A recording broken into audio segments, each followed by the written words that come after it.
विचार अपने अपने। एक बार दो भाई रोहित और मोहित थे। वे 9वीं कक्षा के छात्र थे और एक ही स्कूल में पढ़ते थे।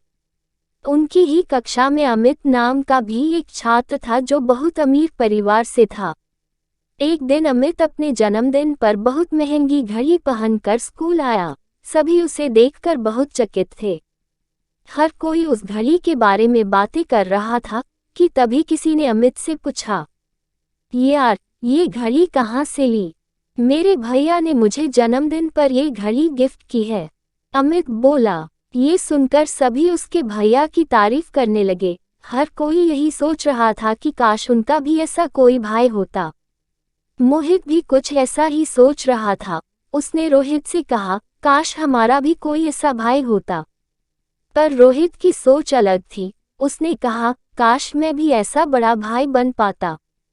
वर्ष गुजरने लगे। धीरे धीरे मोहित अपनी जरूरतों के लिए दूसरों पर निर्भर रहने लगा क्योंकि उसने खुद को इस प्रकार विकसित किया और रोहित ने मेहनत की और एक सफल आदमी बन गया क्योंकि वह दूसरों से कभी कोई उम्मीद नहीं रखता था बल्कि औरों की मदद करने के लिए हमेशा तैयार रहता था।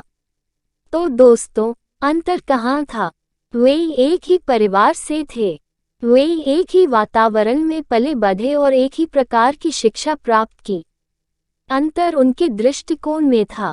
हमारी सफलता और विफलता हमारे दृष्टिकोण पर काफी हद तक निर्भर करती है और इसका प्रमाण आसपास देखने पर आपको दिख जाएगा।